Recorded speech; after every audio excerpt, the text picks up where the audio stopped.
Alors autrefois, les humains et les monstres étaient enfermés dans une guerre sans fin, jusqu'à ce qu'il y a 1000 ans, un roi légendaire utilise le pouvoir des marques, scellant l'ancêtre de tous les monstres lors d'une bataille massive, et sur son lit de mort, il a transmis ses pouvoirs à 5 grandes familles. La société est désormais un système de castes basé sur votre marque. 1, c'est le rang divin. 9, c'est de la poubelle. Rebondissons vers le présent, une rue normale au coucher du soleil, et nous rencontrons notre gars Shaochi qui travaille dans une supérette. Un client entre et traite immédiatement les personnes à faible marque de gaspillage d'oxygène, et il est furieux qu'un marque 1 comme Shaochi ose lui demander de l'argent. Le gérant Frère Sun intervient pour voir ce qui se passe. Alors l'abruti exige qu'il vire Shaochi sur le champ, le classique abus de pouvoir. Alors ils vont tous les deux au vestiaire. Frère Sun se sent mal pour la situation, mais Shaochi démissionne pour éviter les problèmes. Son gérant soupire en disant que les hauts gradés les voient comme moins qu'humains, mais Shaochi prend ça avec philosophie. Récupérant sa paie de la quinzaine, sans emploi mais pas vaincu, il sort du magasin. Et quelqu'un l'attendait juste dehors. C'est sa sœur qui l'accueille avec un sourire chaleureux. Il lui dit qu'il gagne de l'argent en écrivant, en cachette pour qu'elle puisse enfin se reposer. Et ils rentrent tous les deux à la maison, un rare moment de paix. Shaochi propose une glace à sa sœur, mais elle dit qu'elle est trop fragile pour ça. Alors il n'accepte pas de refus et lui achète quand même un cornet à la fraise. Et elle le taquine en retour, lui proposant une bouchée comme s'il était un gamin. Mais le doux moment s'arrête quand elle mentionne son chômage. Aïe! Soudain, le sol tremble et toute la rue éclate en cris de panique, alors qu'un monstre araignée massif s'écrase. Adieu la zone protégée. Attrapant sa sœur, Shaochi crie à tout le monde de courir vers l'abri de la famille Zong. Mais sa santé fragile ne supporte pas le sprint, et elle se met à tousser violemment. Sans une seconde à perdre, il la met sur son épaule et continue de courir. Pensant que c'est aberrant, le territoire d'une grande famille devrait être sécurisé. Ce monstre plane au-dessus de la foule, une silhouette terrifiante contre les lumières de la ville, et son seul objectif est d'amener sa sœur en sécurité à l'abri. Ils atteignent enfin le bâtiment, une forteresse avec une foule désespérée aux portes. Trouvant un voisin, ils demandent pourquoi personne n'est laissé entrer. Un officiel hautain de la famille Zhong s'avance pour faire une annonce, déclarant une nouvelle règle, quiconque a moins de 3 marques est interdit d'entrer. La foule, compréhensible, n'est pas fan et commence à essayer de forcer le passage. Alors Xiaoqi tente de raisonner le type, avertissant qu'une foule est un appât pour les monstres. L'officiel Khan voit son marquin et l'accuse de vouloir faire tuer tout le monde. Et la foule terrifiée se retourne contre lui, car les boucs émissaires sont plus faciles que le combat. La foule commence à se battre pour savoir qui mérite le moins de mourir, tandis que les gardes-jongs regardent les paysans se chamailler d'en haut. Alors Xiaoqi fait un marché. Il sera là-bas s'il sauve tous les autres, et l'officiel est stupéfait qu'un marquin ait autant de cran. Il demande vite à un voisin de surveiller sa sœur, qui n'est pas d'accord, puis se retourne vers les gardes en disant « À vous de jouer, les gars ». Un instant, on dirait que l'officiel va les laisser mourir, mais il ouvre finalement les portes en disant à tout le monde d'entrer. Évidemment, il lance un regard de thé mort à Xiaoqi alors qu'il part seul, et les portes massives se referment derrière lui. Mission accomplie, je suppose. Juste à temps pour que l'araignée géante saute par-dessus les toits. Notre gars se retourne, totalement imperturbable, comme s'il s'y attendait. Puis il commence à crier à la machine à tuer, de venir le chercher. Ce qui, comme prévu, attire toute son attention. En courant, il réalise que cette attaque semble trop opportune, déclenchant un souvenir d'enfance où on le traitait de déchet sans valeur. Mais il chasse ça, car il fait tout ça pour sa sœur. Il l'entraîne dans une course folle à travers les rues, esquivant et zigzagant. Mais il est à bout de souffle, se demandant où sont les vrais héros. Ce monstre l'acculé, mais il a déjà compris son point faible. Tout fait partie du plan. La griffe de l'araignée s'abat pour le tuer, quand un éclair massif l'anéantit depuis le ciel, révélant une fille avec une lance qui vient de sauver la peau de Xiaoqi. Et elle ne plaisante pas, arborant de sacrées cornes de dragon, bloquant sans effort l'attaque pleine puissance du monstre. Puis elle invoque un esprit de dragon depuis son arme, qui s'enroule derrière elle, prêt à déchiqueter cette bestiole. Libérant le dragon, il fonce vers l'avant dans une onde de puissance pure, percutant l'araignée avec un impact massif, engloutissant la rue dans un flash aveuglant d'énergie bleue. Xiaoqi regarde la fumée se dissiper, pensant que le combat est fini, avant que l'héroïne n'atterrisse devant lui pour dire bonjour, demandant avec désinvolture s'il est blessé après, vous savez avoir failli mourir, tandis qu'il réalise qu'elle est une élite rang 6 de la famille Zong. Le contre-coup d'adrénaline le frappe et il commence à tituber, juste au moment où l'araignée jaillit des décombres, loin d'être morte. Alors elle soupire, prête à le tuer à nouveau, car une fois ne suffisait pas. Mais quand elle se retourne, Xiaoqi a disparu, parce qu'il est soudain en train de la plaquer par derrière, s'attirant au sol alors que le monstre frappe là où elle se tenait. Xiaoqi court vers la fille qu'il vient de sauver, demandant si elle va bien, et il regarde le monstre araignée sortir de la fumée. Elle réalise qu'il ne s'est pas juste réanimé, il est devenu plus fort. C'est très mauvais signe. Son cerveau de héros fait le calcul. L'un doit servir d'appât pour que l'autre s'échappe. Alors elle dit à Xiaoqi de fuir et de prévenir les supérieurs du nouveau rang du monstre. Il est inquiet, mais elle insiste, elle est rang 6 et c'est son devoir, tandis que le monstre rugit, n'attendant clairement pas la fin de leur débat. Soudain, la marque unique sur le front de Xiaoqi commence à briller, et notre gars s'effondre, se tenant la tête dans une agonie absolue. Le monde entier semble se déformer autour de lui. Alors la fille tend la main pour l'aider, peut-être le sortir de là, mais il attrape son poignet, stupéfaite par son geste soudain. Alors que une aura dorée massive jaillit de son corps. Cette lumière devient plus brillante et intense, tourbillonnant de puissance, avant de se condenser en un point d'énergie aveuglant, qui tire leur droit vers le ciel comme un signal lumineux. Son corps commence à changer. Cornes, armure, la totale, le laissant flotter là, totalement transformé et aussi confus qu'elle. Maintenant, ce Xiaoqi, brillant et amélioré, fait face au monstre. Xiaoqi amélioré n'est pas là pour jouer, et un dragon d'or massif jaillit de lui pour rencontrer l'araignée, tandis que l'esprit de la fille dragon explique qu'ils ont fusionné et qu'il est encore plus fort. Donc il décide de frapper d'abord et de poser des questions sur la fusion plus tard. D'un simple geste, il invoque un esprit de dragon encore plus grand, puis fait tomber une pluie littérale de 1000 épées dorées, les pointant toutes droit vers le monstre en dessous, qui finit transformé en pelote d'épingles géante et enragée. Son nouvel allié spirituel célèbre déjà leur victoire, un peu trop tôt, parce que l'araignée se relève, l'air plus furieuse que morte. Alors Xiaoqi décide d'essayer une approche plus directe, chargeant un coup de poing, délivrant un crochet droit explosif en plein sur sa vilaine face, envoyant le monstre s'écraser dans les bâtiments voisins. Et cette fois, il a l'air vraiment mis hors d'état de nuire. Mais il décide sagement de vérifier la mort, au cas où. Notre gars approche le cadavre massif, brillant encore d'une puissance empruntée, jusqu'à ce que ce pouvoir commence soudain à faiblir et disparaître. Et tout simplement, la fusion se rompt, le séparant de la fille, laissant Xiaoqi se souvenir qu'il ne s'est pas volé tout seul, alors qu'il chute du ciel comme une pierre. Juste au moment où il va s'écraser, une main l'attrape, et c'est la fille dragon, le rattrapant façon princesse en plein vol. Elle atterrit avec grâce sur le trottoir, parce que forcément elle le fait, menant à un moment très gênant alors qu'il la regarde, totalement décontenancé. Xiaoqi se remet sur pied, la remerciant comme l'idiot qu'il est. Mais elle sourit, disant que c'est lui qui l'a sauvée. Soudain, son entourage jongue arrive en courant, l'appelant jeune demoiselle. Les écartant, elle leur ordonne de se concentrer sur le sauvetage, totalement aux commandes. Juste au moment où Shachi essaie de s'éclipser, elle attrape son bras, le stoppant. Il s'inquiète pour sa sœur, mais elle l'assure que l'abri est sûr et qu'ils doivent parler. Allant droit au but, elle demande comment il a fusionné avec elle, et il n'a pas de réponse. Son regard intense le fait transpirer, elle n'achète clairement pas la défense du je ne sais pas. Au lieu d'un interrogatoire, elle lui offre sa carte de visite pour un futur contact. Notre gars plaisante sur le fait d'être disséqué dans un labo, parce que c'est une réaction normale. Elle trouve ça hilarant, le traitant de précieux, ce qu'il trouve étrange. Impressionnée par son cran, elle promet de le protéger désormais. Son subordonné interrompt à nouveau, disant que le maître la cherche. Agacée, elle prend un appel, rassurant quelqu'un à l'autre bout. Pendant ce temps, le subordonné ricane, traitant Xiaoqi de déchet à faible marque, la grande classe. Cette jeune demoiselle donne son téléphone, prête à remettre ce type à sa place. Elle dit tout simplement au subordonné « Tu es viré », le laissant totalement stupéfait, tandis que Xiaoqi est juste « Eh, j'ai l'habitude », alors que le gars s'effondre au sol. Puis elle offre une carte dorée en remerciement, ce qui le laisse confus. Mais elle insiste, disant qu'il n'a pas juste sauvé elle, mais toute la rue. Il fixe la carte, essayant probablement de calculer sa limite de crédit, avant de finalement mettre en poche le pourboire très généreux et bizarre. Ceci fait, il fait un signe de la main et tente de s'éclipser. Mais elle le regarde avec ce regard intense, comme s'il voyait un fantôme. Apparemment, elle pense que ce gamin est la clé pour briser un cycle, aucune pression. La scène revient à lui, enfin à la maison, vérifiant sa sœur malade, qui a de la fièvre, mais essaie de prétendre qu'elle va parfaitement bien. Il la rassure doucement, disant que l'attaque a dû l'effrayer. Sa sœur se lève et lui fait un gros câlin, avec le voisin qui sourit en arrière-plan. Dehors, les gens qui se battaient plutôt l'appellent maintenant héros. Même le garde de la porte est à genoux, admettant qu'elle était le vrai déchet. Xiaoqi regarde ses excuses pathétiques sans être impressionné pour un sou.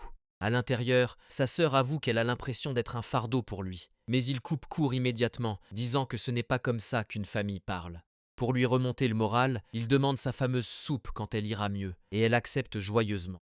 Et pour un moment, tout est enfin calme et sûr derrière leur porte close. Entendant frapper, il dit à sa sœur de rester tranquille et de se reposer, et il entr'ouvre la porte, demandant qui diable rend visite à cette heure, pour trouver toute une délégation de recruteurs très officiels. Notre gars affiche son visage le plus innocent. « Qui ? Moi ?» Puis demande avec une fausse toux si c'est à propos de l'histoire de la fusion. Le représentant Jong confirme, déjà en train de comploter, avant qu'un scientifique ne devienne tactile, le traitant de mutat digne d'étude. Mais une fille aux cheveux violets intervient, dénonçant leur plan de dissection. Elle propose de rejoindre sa famille à la place, avec un argument de vente très personnel. Tandis que les autres n'en reviennent pas qu'un Mark I soit courtisé par deux grandes familles. Le sourire de Xiaoqi disparaît enfin, entendant les mêmes vieilles insultes, son esprit inondé par une vie entière à être traité de déchet sans valeur. Alors il joue de son charme, annonçant qu'il considérera chaque offre, un sourire malicieux sur le visage. Il est sur le point de jouer avec eux tous. Ça les énerve immédiatement puisqu'il est juste un Mark I qui devient arrogant. Alors il sort la carte dorée, leur rappelant qui demande quoi à qui, déclarant qu'il ira avec la famille Zong puisque leur jeune demoiselle l'a invité personnellement. Mais il y a un hic. Sa sœur doit aller à l'hôpital, tout de suite, et le représentant Zhong accepte immédiatement un hôpital privé, laissant les autres furieux. Alors que la porte se ferme, il réalise enfin que ce gamin n'est plus quelqu'un qu'ils peuvent intimider. Sa sœur se réveille, confuse de le voir juste là debout. Alors Xiaoqi fait bonne figure lui disant que tout va bien, un mensonge total. Dehors, un corbeau aux yeux rouges effrayants espionne leur petit moment. Et la scène coupe vers un somptueux domaine de la famille Zhong la nuit. À l'intérieur, une fête chic bat son plein avec toute l'élite locale, où un majordome conduit notre gars à travers la foule, paraissant totalement hors sujet. Immédiatement, les snobs riches commencent à commérer sur le sale, Mark I au milieu d'eux, mais Xiaoqi continue d'avancer, ignorant totalement les ragots de la haute société. Bien sûr, un beau gosse blond s'avance pour bloquer leur chemin. Ce type, le jeune maître cuit, est dégoûté qu'un Mark I respire son air. Le majordome essaie d'expliquer que Xiaoqi est un invité du maître, ce qui rend l'abruti encore plus furieux, le traitant de déchet en plein visage. Pendant que le majordome essaie d'apaiser les choses, Xiaoqi fixe, totalement impassible. Alors le gosse riche décide de lui verser un verre de vin sur la tête, le summum de la maturité. Trempé, Xiaoqi lui lance un regard qui dit « Tu n'as aucune idée de ce que tu viens de faire ». Le type blond active ses pouvoirs, pensant qu'il va lui donner une leçon, et Xiaoqi attrape instantanément son visage avant même qu'il puisse cligner des yeux. Projeté au sol, l'abruti panique parce que ses pouvoirs ne fonctionnent plus soudainement, tandis qu'un pied sur la poitrine enfonce le clou. Maintenant, Xiaoqi exige des excuses du type qui n'arrive pas à croire qu'il paie. Xiaoqi se penche, exigeant ses excuses une fois de plus, puis enchaîne avec un solide coup de poing au visage, juste pour marquer le coup, et le fils de riche se met immédiatement à sangloter. Adieu la fierté de la haute société. Notre gars se relève, réalisant que ces élites sont pathétiques sans leur pouvoir, mais le blond se relève, brillant d'une aura rouge écarlate et hurlant que c'est fini. Les yeux de Xiaoqi s'écarquillent, sentant que quelque chose cloche vraiment avec ce boost. Soudain, l'énergie du type explose et un étrange masque doré se forme sur son visage, et il fait le rapprochement. Cette lueur rouge est le signe d'une transformation en monstre. Désormais totalement transformé, le crétin promet de le battre à mort avec un sourire de psychopathe, puis ouvre un vortex rouge sombre tourbillonnant en plein milieu de la fête. Une tête de loup démoniaque géante aux yeux rouges en jaillit. La fête est finie. Et la bête bondit en avant, visant à faire de Xiaoqi sa première victime. Tous les invités de la fête hurlent de terreur, complètement inutiles comme d'habitude. Même Xiaoqi transpire maintenant, face à un vrai monstre. Alors le majordome l'attrape, essayant de l'entraîner en sécurité comme n'importe quelle personne sensée. Notre gars réplique en demandant pourquoi aucun des autres invités puissants ne fait rien. Ce majordome explique qu'avoir un rang élevé ne signifie pas savoir se battre, car il faut du travail acharné et de l'entraînement pour transformer ce potentiel en force réelle. Mais comme la plupart des nobles sont paresseux, ce ne sont que des sacs de frappe fantaisie. Alors qu'il court, il voit un autre invité déjà mort au sol, confirmant ses dires. Ce loup démoniaque s'abat, prêt à les transformer en encas, et le visage de Xiaoqi en dit long. Ils sont sur le point de mourir. Mais juste à ce moment, un flou de mouvement frappe la bête en plein museau. Et une fille aux cheveux roses en tenue de soubrette délivre un coup de pied sauté dans sa face. Elle atterrit parfaitement, le réprimandant comme un chiot mal élevé, parce que bien sûr, malheureusement, le sale cabot est toujours bien vivant et très en colère. Poussant Xiaoqi derrière elle, elle lui dit de fuir pendant qu'elle gère. Pendant une seconde, cependant, il voit sa propre sœur à sa place, ce qui le perturbe complètement, ce qui est compréhensible. Son esprit revoit le moment où il protégeait sa vraie sœur contre des brutes dans une ruelle. Revenant à la réalité, le monstre rugit, se souciant peu de son moment émotionnel. Il bondit à nouveau, cette fois visant la nouvelle fille, qui invoque nonchalamment une hache de combat géante et lumineuse dans les airs. Elle saute pour contrer l'attaque, ressemblant à une magical girl de la mort. Mais le loup déchaîne une onde de choc sonique massive droit sur elle, l'éjectant du ciel, son attaque échouant totalement. Xiaoqi ne peut que regarder alors qu'elle dégringole, suivie par un énorme nuage de fumée rose à l'impact. Une fois dissipée, notre gars l'a rattrapée, car rattraper les filles qui tombent est son nouveau job, et il la tient, lui demandant si elle va bien, renversant les rôles d'avant. Elle est toute rouge dans ses bras, et il est totalement déconcerté. Pendant ce temps, le grand méchant doux est de retour avec toute une meute de chiots démoniaques. Et toute la meute se précipite dans un flou rouge terrifiant, ce qui plonge les invités inutiles dans une panique totale. Mais les yeux de la soubrette sont grands ouverts, concentrés, sans aucune peur. Xiaoqi essaie de la pousser vers la sécurité, lui disant de déguerpir. Au lieu de cela, elle attrape sa main et une énergie violette massive jaillit entre eux. Cette énergie forme des anneaux qui déchiquettent les loups attaquants, laissant des morceaux de chiens monstres éparpillés sur le sol. Le loup principal fixe la hache rose qui brille sur le sol, quand soudain un mec aux cheveux roses la ramasse, se plaignant de la couleur. Apparemment, il a une mini-soubrette dans sa tête qui lui dit que le rose est mignon. Il est d'accord. Ce loup alpha n'est pas impressionné et commence à réanimer les cadavres. Tous les petits loups se reforment, comme neufs. Notre nouveau combattant aux cheveux roses réalise que le monstre peut les absorber et les invoquer. Maintenant, il est complètement entouré par la meute de loups morts-vivants. Alors il brandit sa hache rose géante prêt pour le deuxième round, fendant l'une des bêtes en deux avec un seul coup. Mais il sait que ce n'est qu'un cycle inutile de jeu de la taupe. Il lance une attétéaque tournoyante de toute façon. Que peut-il faire d'autre? Au milieu de tout ça, la mini-soubrette dans sa tête demande pour les tasses tournantes, et il promet de les emmener, elle et la sœur de Xiaoqi, au parc d'attractions. Ceci réglé, il libère un vortex rose de mort, déchiquetant les petits loups en morceaux. Mais le loup alpha grogne et commence à grandir encore plus, totalement imperturbable. Maintenant de la taille d'un petit camion, il charge avec une pure fureur démoniaque. La bête bondit, floue de crocs et griffes, visant sa gorge. Mais les yeux de Xiaoqi brillent. Il attendait le clou du spectacle. Il bondit dans les airs, abattant la hache rose géante pour le coup final. Leurs énergies entrent en collision dans une explosion massive de rouge et de rose, et la hache frappe fort, s'écrasant directement dans le crâne du monstre. Propulsé à travers la pièce, le loup géant s'écrase contre le mur du fond.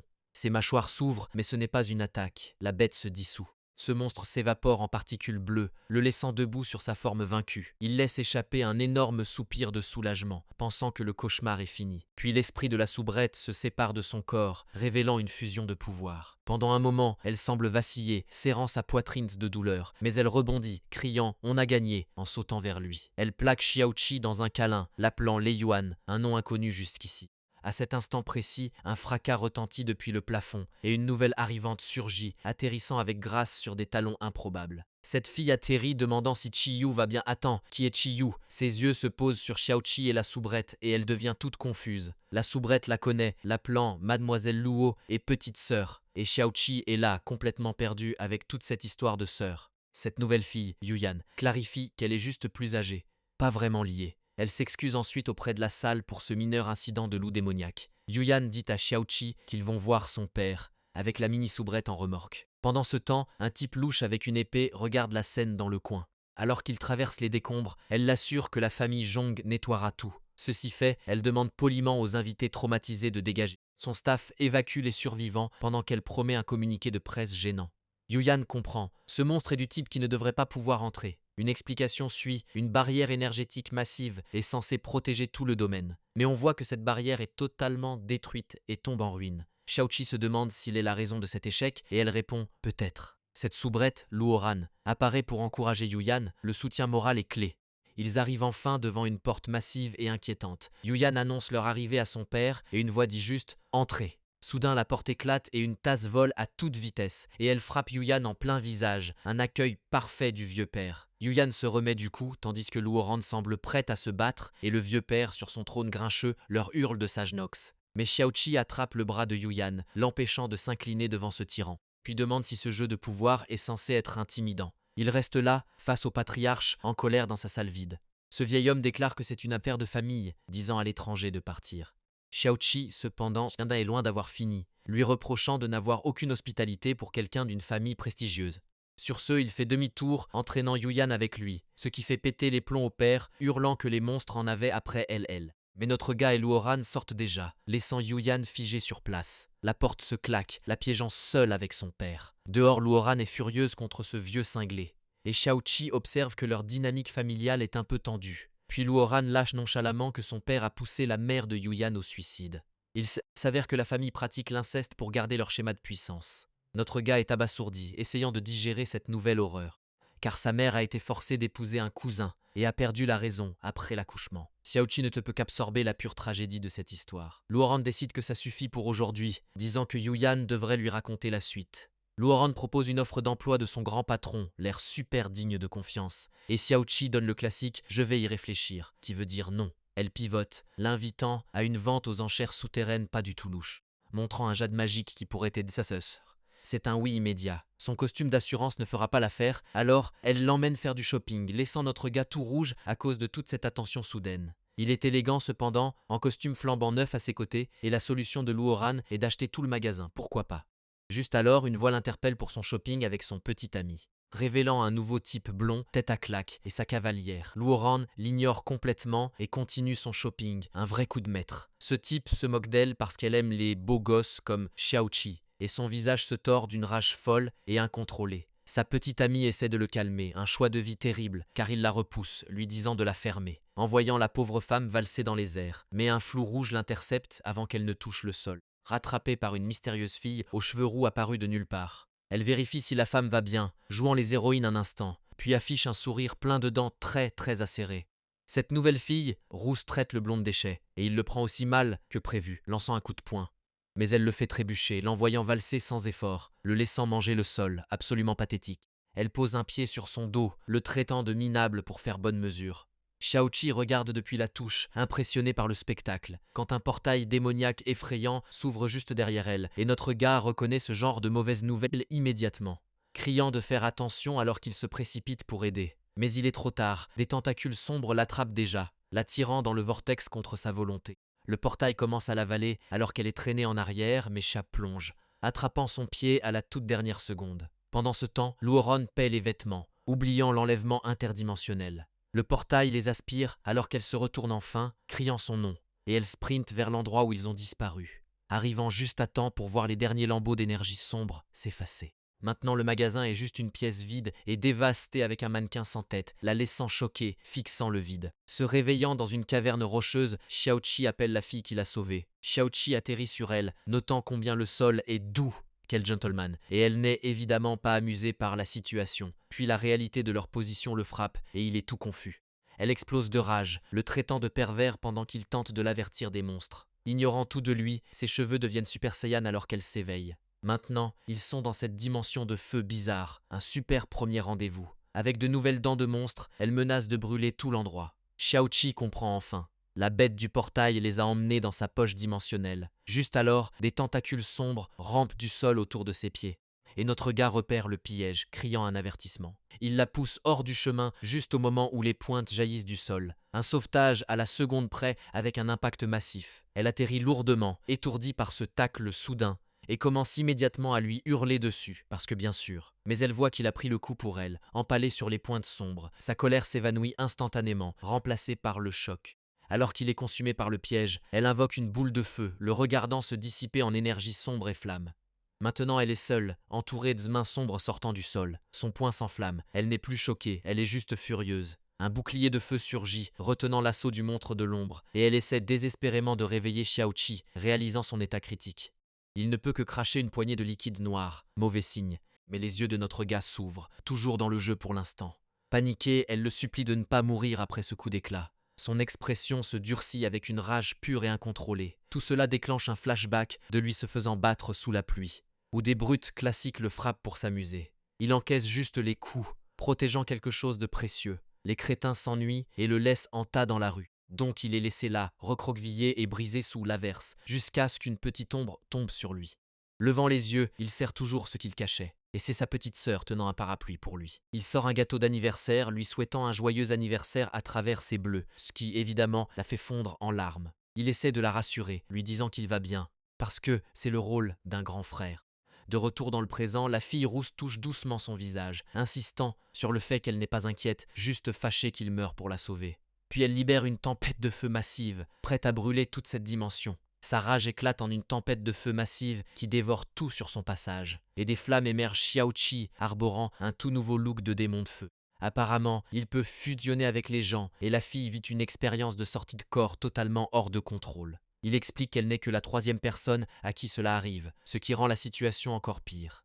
Grâce à ce pouvoir emprunté, il brise le piège du monstre de l'ombre sans aucun effort. Puis il lui dit qu'ils pourront discuter des subtilités du consentement une fois qu'ils auront survécu. Ce monstre attaque avec des lances d'ombre, mais il se contente d'esquiver. Il se faufile avec grâce à travers l'assaut, tandis que la conscience de la fille lui crie de se battre. Plutôt que d'attaquer, notre gars décide que c'est le moment idéal pour une petite séance de questions-réponses. D'abord en demandant pourquoi le monstre a choisi elle en particulier. Et ensuite, pourquoi il s'est donné la peine de l'enlever au lieu de l'éliminer rapidement. Il invoque ensuite négligemment une minuscule boule de feu dans le creux de sa main, avant de la jeter sur le sol, ratant complètement l'ennemi. À cet instant, tous les membres ténébreux se figent sur place, complètement captivés par la petite boule de feu au sol. Xiaoqi comprend alors que la bête est obsédée par le feu. Elle l'a traîné dans cette dimension juste pour voler son énergie. Les membres du monstre distraits, il lui dit de lever les yeux, révélant la véritable forme de la créature accrochée au plafond comme un lustre cauchemardesque. Son cœur est un sac violet géant et pulsant, qui a l'air extrêmement facile à frapper. Xiaoqi invoque une épée d'os effrayante, rougeoyante de chaleur, et l'abat avec un swing massif et enflammé en direction du cœur.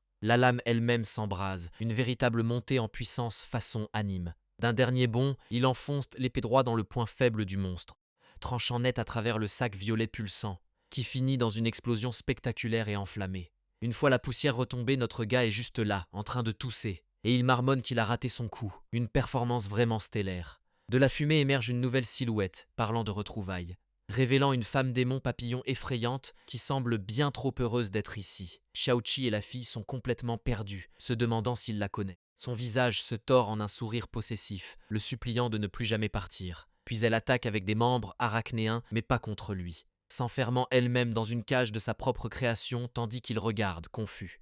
Il demande si la fille a remarqué, et elle confirme parce qu'elle n'est pas aveugle. Cette fille papillon le supplie maintenant de venir à elle, l'air totalement dérangé. Il s'avère qu'elle est obsédée par le monstre de l'ombre original, pas par lui, un cas classique de méprise. Notre gars transpire à grosses gouttes, pris au milieu d'un drame démoniaque, le laissant dans une impasse vraiment gênante alors qu'elle est coincée au loin. Et elle a l'audace de demander si elle a fait quelque chose de mal, la pauvre. Cette fille papillon devient vraiment flippante, jurant de l'attirer de son côté. Puis elle perd complètement les pédales, criant Monseigneur comme une fan dérangée. Pendant ce temps, Xiaoqi se retrouve pris dans une toile d'araignée massive et lumineuse. Notre gars sourit simplement, conjurant un saute-feu dans sa paume. D'un geste, il libère un pilier de flamme pour tout brûler. Ce feu fait fondre la toile comme si de rien n'était, le laissant flotter librement alors que les derniers fils se désintègrent. L'esprit de cette fille est tout simplement époustouflé par sa maîtrise de son pouvoir. Et il enchaîne en invoquant un véritable phénix de feu, parce que pourquoi pas, il pointe un seul doigt, visant l'oiseau de la morte, directement vers elle. Ce phénix massif plonge pour tuer, une attaque vraiment épique. Mais la fille papillon regarde simplement, continuant de l'appeler son seigneur. Elle a même l'audace de rire, disant que ses attaques sont inutiles. D'un mouvement de poignet, elle prépare sa propre contre-attaque, invoquant une forêt de pointes sombres depuis le sol. Ces pointes jaillissent, formant un mur défensif massif, engloutissant complètement son phénix de feu sans lui laisser la moindre égratignure. Xiaoqi réalise que le feu est inutile. Il souligne qu'ils sont sur son terrain et qu'elle essaye de l'attraper depuis tout à l'heure. Un regard rusé traverse son visage, il a un plan pour utiliser cette obsession contre elle. La grande stratégie de Xiaoqi est révélée. Il va se laisser attraper exprès, et une fois sa garde baissée, il portera le coup de grâce. Un plan parfait dans sa tête, tandis que l'esprit de la fille fait une crise de nerfs. Il appelle ça un pari, et elle s'en veut déjà pour tout ce bazar. Cela déclenche un souvenir de vieux gars la mettant en garde contre les démons, mais il pense être la vraie cible. Alors il reste juste là dans le noir, une parfaite appât lumineux. La fille papillon mord immédiatement à l'hameçon, ses membres d'ombre tirant vers lui pour attaquer. Il l'enveloppe fermement, et la première phase du plan, se faire capturer, est un succès total. Elle est si fière d'elle, annonçant qu'elle a enfin attrapé son précieux seigneur, exigeant qu'il soit un gentil petit démon et qu'il vienne sans faire d'histoire. Il est complètement ligoté, alors qu'elle raconte depuis combien de temps elle le cherche. Mais notre gars a une petite surprise dans sa main, une dague brûlante. D'un coup enflammé, il brise ses liens et se lance directement sur elle. Ses yeux brûlant avec la même intensité que sa lame. L'attaque porte, enfonçant l'épée à travers ses défenses. Son visage se décompose, incapable de traiter cette trahison de son seigneur. Soudain, toute la dimension commence à glitcher et à se distordre autour d'eux. Et la scène bascule dans une pièce chic où elle lui sert poliment le thé. Elle laisse tomber la tasse en panique, se demandant pourquoi il est totalement sans réaction. Puis un pied mystérieux l'écarte, la traitant de marionnette qui a développé des sentiments. Un nouvel individu mystérieux se tient au-dessus de la fille papillon, parlant par énigme. De retour dans la dimension qui s'effondre, Xiaoqi essaie de comprendre cette vision étrange, et l'esprit de la fille est abasourdi, demandant s'il connaît vraiment cette personne. Avec la dague toujours plantée en elle, la fille papillon admet calmement qu'elle a merdé, laissant les flammes la consumer pour brûler ses péchés alors que toute la dimension implose. Tandis que tout s'écroule, Xiaoqi flotte simplement dans le chaos ardent. Puis il tombe soudainement dans une pièce chic, droit vers la fille aux cheveux rouges et une nouvelle amie aux cheveux roses. Elle l'attrape avec un sourire, le traitant d'incroyable alors qu'il est toujours totalement à l'ouest. Et dans sa main, il y a une petite sculpture en bois de la fille papillon, brillant faiblement. Cette sculpture flotte dans les airs alors qu'il demande ce qu'est un serviteur de Marc, essayant d'obtenir des réponses sur les motifs sur la petite poupée. Quand la chose prend vie, prenant une pause dramatique, Xiaoqi est complètement déconcerté que ce petit jouet soit maintenant vivant et actif. Mais la fille aux cheveux roses la reconnaît comme un gardien attendant royal. Apparemment, ce sont des marionnettes magiques faites pour servir les nobles. Il y a les types de services, essentiellement des majordomes pour les riches, et puis les types gardiens qui amènent leur propre armée. Alors elle lui demande de deviner lequel c'est, pendant qu'il balance la petite chose par la tête. La fille aux cheveux rouges l'appelle un type divertissement, parce que c'est amusant de jouer avec. Mais la fille aux cheveux roses devient sérieuse, exigeant de savoir où il l'a trouvée. Xiaoqi explique qu'il a juste instinctivement attrapé la poupée papillon, qui est maintenant posée sur sa tête. Et la fille aux cheveux roses révèle qu'elle est maintenant liée par contrat avec lui. Mais il y a un hic. Elle s'inquiète que ça puisse être dangereux, imaginant une minuscule figurine face à un démon colossal. La fille aux cheveux rouges s'excuse de l'avoir entraîné là-dedans, tandis qu'il a l'air cool. Mais la fille aux cheveux roses insiste sur le fait qu'elle s'inquiétait sincèrement pour sa sécurité. Notre gars balaie ça avec un sourire, disant qu'il a encore beaucoup à apprendre. Ce qui donne à la fille aux cheveux roses une idée brillante pour son avenir, et elle essaie immédiatement de le recruter dans la S Corporation, parce qu'évidemment, il évite habilement l'offre d'emploi en leur rappelant qu'ils ont une vente aux enchères à rejoindre. Puis il commence à traîner une fille aux cheveux roses terrifiée, qui n'est pas fan de son enthousiasme. Il lui dit de se changer et mentionne qu'il a déjà prévenu un Zhang Yuyan qu'elle était en sécurité, ce qui le fait s'arrêter, demandant soudainement si la famille de la fille aux cheveux rouges va bien. La fille aux cheveux roses confirme qu'elle les a déjà appelés et que tout le monde va parfaitement bien, faisant éclater de rire la fille aux cheveux rouges de l'autre côté de la pièce. Elle le taquine en disant qu'il est un aimant à démons, pariant qu'il en trouvera un autre aux enchères. Et il nie immédiatement, insistant sur le fait qu'il ne peut pas être aussi malchanceux. Ce qui est le signal parfait pour une explosion massive sur un gratte-ciel ce soir-là. Dans le chaos, il tient soudainement une fille ressemblant à une sirène qu'il appelle Jingqi. Juste au moment où un monstre violet géant fonce vers eux et elle crie Jinx. Puis elle se tourne vers lui, totalement sérieuse, et demande qui est même Jingqi. Xiaoqi réplique que ce n'est pas le moment pour une crise d'identité. Avec la fille sirène dans ses bras, il court loin d'un monstre de l'ombre géant. L'œil unique et injecté de sang de cette créature est verrouillé sur eux, c'est personnel. Il regarde en arrière, totalement concentré même en courant pour sauver sa peau. Puis on revient 2 heures en arrière à la maison de vente aux enchères où tout ce bazar a commencé. À l'intérieur, un commissaire-priseur fait monter la pression auprès d'une foule de riches clients. Et depuis une loge privée tout en haut, nos héros regardent le spectacle. Toute cette équipe est habillée sur son 31, ayant l'air élégante et profondément mal à l'aise. Xiaoqi se plaint immédiatement de la tenue formelle coincée, parce que c'est bien lui. La fille aux cheveux rouges explique que les autres sont juste snobs sur le code vestimentaire. Puis la fille aux cheveux roses lâche tranquillement que son riche ami Yuyan paie la note. Xiaoqi et la fille aux cheveux rouges s'illuminent totalement au son de trucs gratuits. Mais la fille aux cheveux roses précise que l'offre ne s'étend pas à la fille aux cheveux rouges, désolé. Notre gars pense que c'est trop généreux, mais la fille aux cheveux rouges sait que c'est juste un coup de force pour le recruter. Elle fait la promotion de Yuyan comme un génie des affaires prêt à investir autant. Et la fille aux cheveux roses finit la pensée, lui disant que ça veut dire qu'il en vaut la peine. Ça fait juste soupirer la fille aux cheveux roses sur à quel point ça doit être génial d'être aussi riche. La fille aux cheveux rouges fait une crise de nerfs totale, criant son accord. Elle pleure sur toutes les armes anciennes qu'elle ne peut pas s'offrir, une vraie tragédie. Alors elle supplie Xiaoqi de les lui acheter, et il lui répond avec la réalité du « je suis fauché aussi ». La fille aux cheveux rouges ne peut pas croire qu'il hésite alors que Yuyan jette de l'argent sur lui.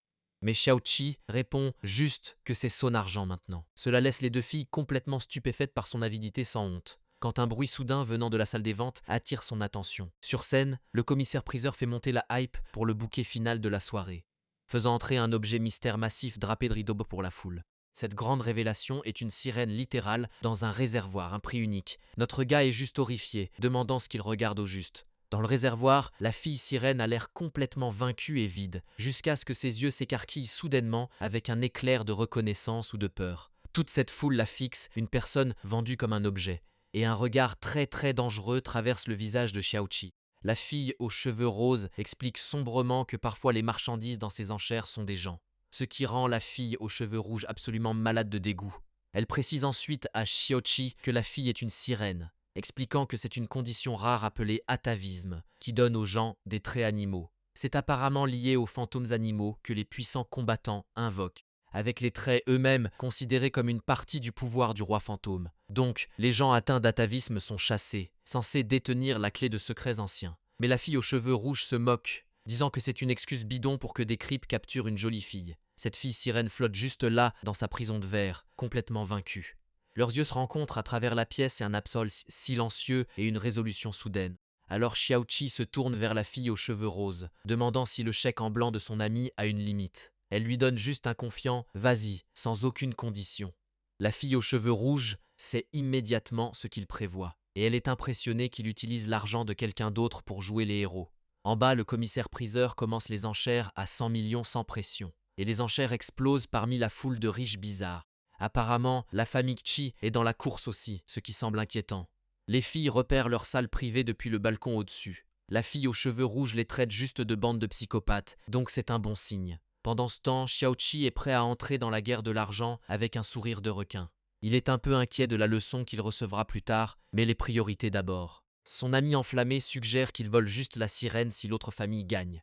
Avec l'enchère à un montant stupéfiant de 310 millions, notre gars fixe l'écran, et il écrase ce bouton « Confirmer l'enchère sans aucune hésitation ». Le commissaire-priseur hurle le nouveau prix insensé depuis l'horloge privée, commençant le compte à rebours final avec un « une fois ». Puis c'est 2 fois, alors que tout le monde retient son souffle. Et l'appel final résonne alors que la sirène attend son destin. Le marteau s'abat, scellant l'affaire, et le commissaire-priseur hurle officiellement vendu à la salle. Xiaoqi s'effondre juste sur le canapé dans un pur soulagement dramatique. Ses amies sont juste contentes d'avoir réussi à sauver la sirène. Quand une explosion massive secoue soudain tout le bâtiment, des décombres fumants, une voix faible appelle à l'aide. Parce qu'évidemment, un monstre tentaculaire violet géant vient de gâcher la fête. Il a déjà attrapé le commissaire-priseur qui ne passe plus vraiment une bonne journée. C'est une bête cyclope à part entière, dominant tout le monde. Et avec l'alarme d'invasion qui retentit, la foule commence à paniquer. Pendant ce temps, la sirène est toujours piégée dans son réservoir, complètement terrifiée. Xiaoqi crie immédiatement leur nouvelle priorité, la sauver en premier. La vitre de leur loge se fissure puis explose vers l'intérieur. Alors toute l'équipe fait un saut dramatique dans le chaos en bas. Notre gars a l'air totalement sauvage alors qu'il chute dans les airs. La fille aux cheveux rouges lui attrape la main, le taquinant avec désinvolture sur la hauteur. Ils atterrissent tous en sécurité sur le sol de la salle des ventes, prêts pour l'action. La fille aux cheveux roses avance, se portant volontaire pour retenir le monstre elle-même. Elle dit aux 2 autres d'aller secourir la sirène pendant qu'elle leur achète du temps. Et Xiaoqi lui lance un regard sérieux, lui disant de faire attention aussi. La fille aux cheveux roses passe en mode Magical Girl, chargeant le monstre avec une hache plus grande qu'elle. Pendant ce temps, Xiaoqi dit à la rouquine qu'il faut bouger, et tous deux s'élancent vers le réservoir de la sirène. Il arrive en premier et lui demande si elle va bien à travers la vitre. Mais la rouquine est déjà sur le toit, lui disant de reculer pour l'ouverture en grand. Elle assène un coup furieux avec sa lame lumineuse, brisant le réservoir et faisant gicler de l'eau partout. La sirène libérée, la rouquine lui dit de fuir pendant qu'elle assure ses sorcières, juste au moment où un énorme tentacule violet fonce droit sur elle. Elle bondit dans les airs, prête à intercepter l'attaque, et son visage rayonne d'une joie sauvage. Elle attendait ça depuis longtemps. Les 2 filles lancent un assaut coordonné sur la bête colossale, pour découvrir que leurs armes n'égratignent même pas sa peau. La gueule de cette chose est une effroyable fleur baveuse de mort, et elle les écarte toutes les 2 d'un coup, comme de simples mouches, les projetant violemment contre le mur du bâtiment. C'est alors que la sirène lui fait remarquer qu'il a porté la poisse, alors que l'œil unique du monstre se fixe sur eux, lançant la poursuite. Tandis qu'ils sont projetés dans les airs, elle commence à lui demander quelque chose, se demandant essentiellement s'il y a un moyen d'éviter leur mort imminente. Elle demande comment ils sont censés se débarrasser de cette chose. Après l'atterrissage, Xiaoqi réalise qu'elle s'est totalement évanouie. Il vérifie son état et découvre que son cerveau a complètement court-circuité. Puis elle se réveille en sursaut avec de toutes nouvelles croques. Notre gars est à juste titre très confus par ce développement, ce qui fait fondre la sirène en larmes de pure terreur. La réponse brillante de Xiaoqi est de lui crier d'arrêter. Quel charmeur! Elle essaie de nier, serrant un étrange appareil contre sa poitrine, avant de faire une crise de larmes totale en mode chibi. Soudain, un immense pilier d'énergie bleue jaillit de son corps, révélant un triton très musclé à sa place. Pourquoi pas? Cette nouvelle forme se prépare à affronter le monstre tentaculaire. Mais dans leur esprit, Xiaoqi flotte avec elle dans un monde sous-marin. Elle est tout aussi déconcertée par la situation que lui. Il tend doucement la main, essayant de l'empêcher de paniquer, réalisant avec choc qu'il peut réellement la toucher ici. Elle explique que c'est son pouvoir et qu'ils doivent sortir pour combattre. Alors, prenant une grande inspiration, elle accepte de faire de son mieux. Dans le monde réel, sa forme chibi célèbre, ce pouvoir est authentique, et leur nouvelle forme fusionnée déclare qu'ils sont coincés tant que le monstre est là. La moitié Shaoshachi de cette fusion dit à la sirène d'arrêter de pleurer, ce qui est un bon conseil, car le monstre est prêt pour la deuxième manche. Leur forme de triton charge en brandissant une lame d'eau pure, mais reçoit un choc quand l'attaque ne touche même pas sa cible. Il concentre son énergie pour un coup plus puissant, visant le point faible évident, enfonçant sa lame d'eau droit dans l'œil énorme et laid du monstre. Mais l'attaque rebondit. C'est complètement impénétrable. Pendant ce temps, dans sa tête, la sirène demande si cette fusion signifie qu'ils vont avoir un bébé. Et cette crise mentale fait court-circuiter leur corps partagé, les faisant projeter à l'autre bout de la pièce par un tentacule massif.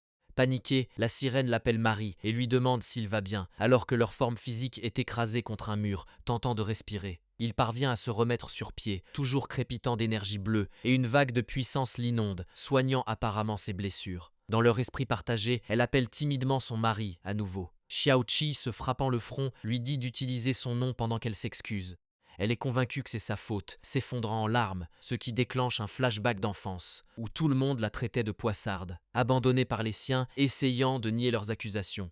Et même sa propre mère semble se demander si elle est la cause de leur malheur. Toute son enfance a été faite d'excuses, un vrai coup au cœur. Alors dans leur esprit, Xiaoqi essuie doucement ses larmes, lui disant que rien de tout cela n'est sa faute, qu'elle est aussi une victime. Ceci étant dit, il lui demande de le renvoyer au combat, et il affiche un sourire confiant, promettant que ce monstre est facile à battre. Dans la réalité, leur forme fusionnée se prépare à tenir cette promesse, invoquant une lance massive d'énergie aqueuse concentrée, qu'il lance avec une force incroyable droit sur la bête. Cette lance vole droit, visant le gosier ouvert du monstre, un tir parfait droit dans son horrible gueule fleurie.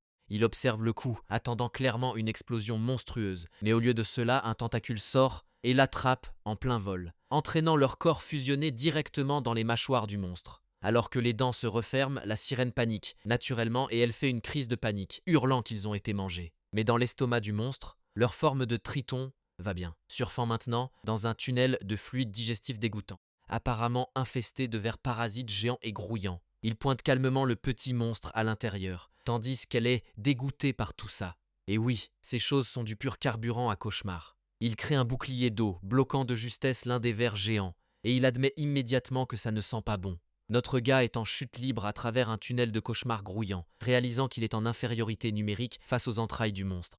Pendant qu'il se bat pour leur survie, la sirène hurle à quel point c'est effrayant. Alors il déchaîne une vague massive pour éliminer les menaces immédiates. Sa forme chibi a un moment de clarté, réalisant qu'il pleure, mais qu'il se batte bien, avant de revenir immédiatement à ses excuses, ce qui pousse Xiaoqi à demander pourquoi elle s'excuse toujours. Cela déclenche un autre flashback d'enfance, se faisant sermonner par une femme, qui lui crie dessus pour avoir encore causé des problèmes. Cette pauvre enfant implore le pardon, promettant d'être sage, mais la femme lui explique que les enfants méchants sont punis, sans exception.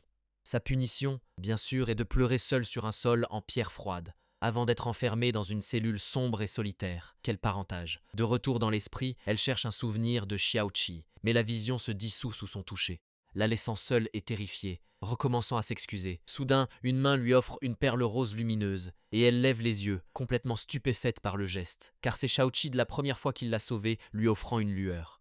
Elle lui adresse un remerciement timide et sincère pour sa gentillesse. Et il fait le dur, lui disant que ce n'est rien du tout. Au fond du monstre, leur forme fusionnée repère enfin la cible, une nouvelle résolution durcissant son expression. Car il vient de trouver le cœur brillant et dégoûtant du monstre. Sa forme chibi expose le plan de génie, si on ne peut pas gagner dehors, on gagne dedans. Ceci établi, il est fin prêt. Mais pas avant de lui dire qu'elle est jolie quand elle sourit, quel séducteur. Dans le ventre de la bête, il invoque une immense lance d'eau, la tordant en une foreuse haute pression d'énergie pure. Et il se lance droit vers le noyau, utilisant les parois de l'estomac comme tremplin, enfonçant la lance directement dans le point faible du monstre, qui éclate dans une explosion massive de lumière bleue. Dehors, la bête géante commence à convulser violemment. Son agonie fait voler les deux autres filles, alors que toute la créature se tord de douleur absolue. Soudain, une foreuse d'énergie jaillit de sa tête, et leur forme de triton émerge des décombres, totalement indemne. Il atterrit avec un salut décontracté pour les filles, comme s'il rentrait d'un café.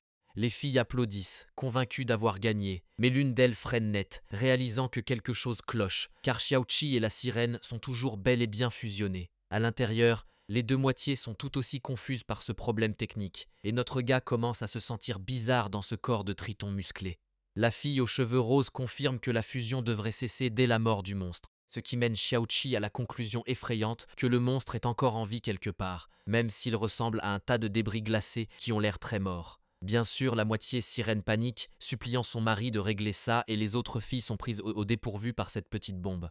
Plus tard, leur forme fusionnée est allongée dans une capsule médicale stérile, avec les filles qui observent derrière la vitre, l'une tenant une tablette. Cette fille aux cheveux blancs semble mal à l'aise face à la proximité de la rouquine, qui balaie ça d'un revers, disant que la fille sur la tablette Chiyu est inoffensive, et la fille aux cheveux roses ajoute que les gentils enfants ont besoin de repos, ce qui fait rougir la rouquine, essayant d'expliquer que son équipe est juste affectueuse.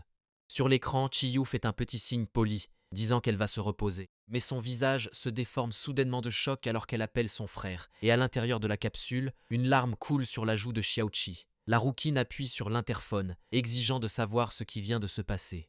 La fille aux cheveux blancs autorise un scientifique à entrer dans la salle d'observation, où le médecin donne le diagnostic officiel sur leur patient fusionné, concluant que Xiaoqi est lui-même un marque de bas niveau, et qu'ils n'ont aucune donnée sur la sirène à laquelle il est collé. Congédiant le scientifique, elle reporte son attention sur la capsule, demandant à leur forme fusionnée s'ils pleurent à cause de la sirène. Et il l'admet, ses pleurs ont déclenché les siens par contre-coup.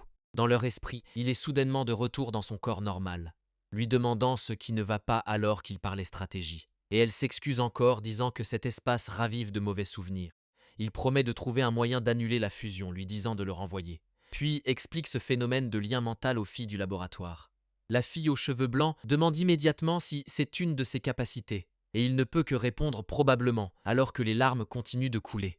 Tandis que la rouquine note que les pouvoirs bizarres sont typiques des sirènes. Pendant qu'il subit un scan complet, elle se demande si la fusion approfondit le lien. Mais la fille aux cheveux blancs explique que les sirènes sont un vestige évolutif, notant que même des humains puissants montrent des traits animaux au combat. Maintenant, il gère cette fusion inédite avec la sirène, Chiyu.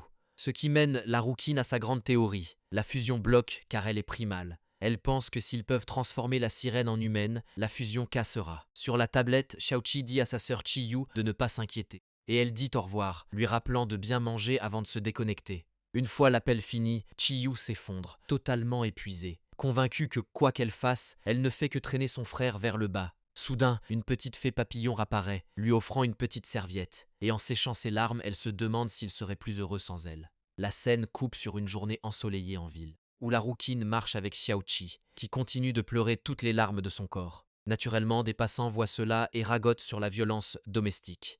Ce que la rouquine trouve hilarant, le faisant remarquer à Xiaoqi, et il rit à travers ses larmes, admettant que ça a l'air vraiment mal. Elle se plaint ensuite que les deux autres filles les ont laissées en plan, se rappelant la fille aux cheveux blancs filant pour affaires de famille, suivie de la fille aux cheveux roses partant parce que son groupe a besoin d'elle. Dans le présent, Xiaoqi admet que leurs excuses semblaient étranges, et elle est d'accord disant qu'elles évitent délibérément quelque chose. Au même moment, une voiture noire élégante s'arrête devant le trottoir, déroulant un tapis rouge jusqu'à leurs pieds, évidemment, et un homme en costume en sort, les laissant tous deux sans voix. Ce type n'était que le chauffeur, le vrai VIP sort de la voiture, révélant un homme plus âgé à l'air dur, avec un style de propriétaire des lieux. Il attrape immédiatement Xiaoqi par le col, face à face, et se penche, pour ce qui ressemble suspectement à un baiser, effrayant notre gars. Genre, vraiment trop près, le respect de l'espace personnel, c'est important. Le poing de Xiaoqi se serre, étiquetant l'homme comme un pervers, et il donne un coup de poing, disant à ce type de reculer. Mais au moment où son poing vole, il crie soudainement « Papa ». Le coup s'arrête net, notre gars est totalement figé par son propre cri. Ce vieil homme commence à pleurer de joie, et Xiaoqi l'appelle encore papa, qui répond en hurlant « Ma fille !» Il croit que Xiaoqi est la sirène. À travers ses larmes, Xiaoqi demande s'il est le père de Lan Yuan, ce que l'homme confirme, alors oncle Lan lui fait un énorme câlin. Xiaoqi essaye d'expliquer ce qui arrive à sa fille, mais son père dit qu'il a déjà été informé et qu'ils parleront à la maison. La maison s'avère être un manoir ridiculement immense. À l'intérieur, Xiaoqi demande comment sa fille a été enlevée, et un flashback révèle qu'elle a juste fugué et s'est enivrée toute seule. Xiaoqi reste sans voix face à cette origine peu dramatique. Marchant avec la rouquine et le père, il confirme, il faut annuler la fusion. Le plan du père est révélé. Xiaoqi doit passer une épreuve à travers ce portail violet inquiétant. Notre garçon se demande, à juste titre, comment une épreuve peut régler un problème de fusion. Mais son père explique que cela aidera sa fille à contrôler ses pouvoirs et à rompre le lien. Xiaoqi accepte son rôle de code de triche vivant pour cette quête personnelle. Le père place toute sa confiance en ce gamin qu'il vient à peine de rencontrer. Les instructions sont simples. C'est une épreuve des hommes-poissons. Il suffit de toucher la porte. Quand Xiaoqi suggère de se préparer un peu, le père l'écarte d'un geste. Il prend une profonde inspiration et tend la main vers le vortex tourbillonnant. Il est immédiatement aspiré dans le portail par un flash lumineux. La rouquine commente les larmes du père, un véritable trait de famille. À l'intérieur, dans une caverne sous-marine, la sirène avoue qu'elle n'a jamais osé tenter ça. Elle sait juste qu'il y a 3 étapes, ce qui n'est pas très rassurant. Alors qu'il observe les lieux, l'eau devant lui commence à briller d'un feu impossible. Cela se transforme en un enfer sous-marin, car ici, la physique est optionnelle. Il court à travers les flammes pendant que des requins nagent au-dessus, un mardi tout à fait normal. Il comprend que la première étape doit être un test d'endurance physique, juste avant qu'une hache de combat géante ne fonce droit sur lui. Le gamin écarquille les yeux en comprenant l'enjeu de cette épreuve. Il esquive de justesse, la hache s'écrasant au sol derrière lui, seulement pour voir un barrage d'armes magiques foncer vers lui. Xiaoqi s'élance à travers ce piège mortel sous-marin. Il bondit à travers les explosions comme si de rien n'était. Il se propulse au sol avec une force incroyable. Il parvient tout juste à éviter le déluge d'armes magiques. Il a un sourire suffisant, pensant qu'il ne s'agit que d'un test d'endurance. Après un moment, il est essoufflé mais fier d'avoir réussi la première étape. Dans sa tête, la sirène s'extasie sur son incroyable mari. Xiaoqi essaye désespérément de nier toute romance dans cette situation. Dans l'épreuve, un énorme tourbillon se forme juste sous ses pieds. L'eau commence à se rassembler pour prendre une forme humanoïde. Notre garçon devine correctement que le prochain test est de se battre contre lui-même. Un clone d'eau parfait de sa forme fusionnée surgit des profondeurs. Il forme immédiatement des fouets d'eau et lui fait un geste de défi. Xiaoqi croise simplement les bras, trouvant la situation amusante. Le clone attaque en premier, faisant claquer un fouet vers son visage. Il l'attrape nonchalamment d'une main, sans aucun effort. Avec un sourire, il demande à son double s'il a mieux à proposer. Le clone lui sourit en retour, l'attirant clairement dans un piège. Le fouet qu'il tient dans sa main commence soudainement à geler, en glace tranchante. Puis il se dissout dans l'eau, le laissant totalement exposé. Le clone l'emprisonne immédiatement dans un vortex sous-marin massif. Xiaoqi est emporté par les courants tourbillonnants. Il réussit à se libérer et se lance vers son double aquatique. Il plonge avec un regard qui dit que le combat est terminé. Son clone reste immobile, attendant l'impact. Notre garçon devient un véritable torpille humaine, fonçant en avant. Il arme un coup de poing avec une puissance dévastatrice. Il porte un coup direct en pleine mâchoire du clone. Ce dernier vole en éclats dans une énorme éclaboussure d'eau. Et comme ça, la copie aqueuse disparaît complètement. Dans leur esprit, la sirène célèbre déjà une nouvelle victoire. Xiaoqi reste là, brillant, l'air totalement imperturbable. Soudain, la sirène apparaît sous sa forme physique. Elle effleure son visage, étonnée de pouvoir enfin interagir. À ce moment, toute la caverne se transforme en une grande salle ensoleillée. Son expression bascule immédiatement dans une terreur pure. Xiaoqi lui demande ce qui ne va pas cette fois. Elle s'agrippe à son épaule, visiblement paniquée. Elle explique que c'est l'un de ses souvenirs, une illusion pour la prochaine épreuve. Il regarde autour de lui, disant que cela ne semble pas si dangereux. La sirène pleurniche déjà, détestant ce voyage dans ses souvenirs. Xiaoqi confirme qu'il s'agit bien de la 3e et dernière épreuve. Son souvenir les transporte dans une salle de bal immense, vide et très effrayante. Une version plus jeune d'elle-même s'excuse auprès d'une vieille femme encapuchonnée, Tante Zhang. Cette tante lui offre un sourire terrifiant, demandant ce qu'elle a fait de mal. La pauvre enfant bégaie de peur. Un gros plan sur l'œil de la nounou confirme qu'elle est totalement dérangée. Elle attrape la fille, hurlant à propos de son envie d'avoir d'autres nourrices. Puis elle l'attire dans un câlin, insistant pour dire qu'elle est la seule à l'aimer vraiment. Dans un changement d'humeur brutal, elle demande gentiment ce que l'enfant veut pour le déjeuner. Mais avant que Lan Yuan puisse répondre, la nounou décide que ce sera des légumes. Dans leur esprit, la vraie Lan Yuan dit que même en illusion, c'est insupportable. Xiaoqi entre dans le souvenir, disant à la nounou de laisser la fille parler. La vieille femme lui lance un sourire narquois, nullement intimidée. Puis elle éclate d'un rire maniaque, ce qui n'est jamais bon signe. Elle rejette la petite fille, disant qu'une gamine comme elle ne sait rien. Juste avant qu'une aura violette sombre n'explose dans son dos, c'est l'heure du monstre. Des ailes sombres massives surgissent de son corps, déchirant ses vêtements. Elle se transforme en une harpie terrifiante, prête à combattre. Lan Yuan contemple avec horreur la vraie forme de sa nounou. La harpie attaque immédiatement, tirant une salve de projectiles violets. Xiaoqi charge une sphère de magie de l'eau dans sa main. Il se prépare à l'attaquer, visiblement excédé par la situation. Tante Zhang hurle qu'elle est la seule à aimer vraiment Lan Yuan. La vraie Lan Yuan s'avance, disant que ce n'est pas de l'amour, loin de là. Un flashback confirme que son enfance n'était que manipulation et emprisonnement. Elle dit au monstre qu'elle a beaucoup de gens qui l'aiment maintenant. Xiaoqi rougit, ne s'attendant pas à faire partie de cette liste. Elle attrape sa main et annonce qu'il est son mari, laissant le garçon sans voix. La nounou devient folle, menaçant de le tuer s'il ose la toucher. Elle lance une énorme entaille d'énergie sur eux deux. Cela percute le sol dans une énorme explosion de poussière et de vapeur. De la fumée émerge Xiaoqi, protégé par l'eau et furieux. La nounou le provoque, disant que les hommes-poissons contrôlent l'eau avec leurs émotions. Elle essaie de le faire perdre son sang-froid, une technique de vilain classique. Elle commence même à plier l'eau autour de lui pour montrer sa puissance. Xiaoqi sourit, lui demandant si elle sait que l'eau peut aussi trancher. Ses yeux démoniaques rouges se rétrécissent de rage pure. Elle lui reproche de dépendre des autres alors qu'il sourit simplement. Lan Yuan demande si elle peut être en colère maintenant, prête à tout déchaîner. Avec un sourire, Xiaoqi lui dit que c'est à son tour de prendre les commandes. Les yeux de Lan Yuan s'ouvrent, un symbole de poisson brille dans ses pupilles. Face à son traumatisme, elle se confronte directement à la harpie. Elle déclenche un vortex d'eau massif sur le monstre. Tante Zhang est immédiatement submergée par des luges aquatiques. La harpie hurle son nom une dernière fois, une fin pathétique. Alors que le souvenir s'efface, Xiaoqi l'attire dans un câlin réconfortant. Le monstre se dissout en poussière violette, enfin parti pour de bon. L'épreuve terminée, leur fusion commence à se séparer. Sa queue se transforme en jambe dans un éclair de lumière bleue. Xiaoqi est de retour en costume, tenant Lan Yuan, redevenue humaine, dans ses bras. Notre garçon a l'air un peu troublé par tout cela. Elle annonce joyeusement qu'ils ont réussi l'épreuve. Xiaoqi la taquine immédiatement, lui demandant si les larmes sont terminées. Elle sourit, disant que c'est lui la raison pour laquelle elle ne pleure plus. Ils sont soudain de retour dans la salle, le père les félicitant. C'est une réunion émouvante, pleine de tendresse.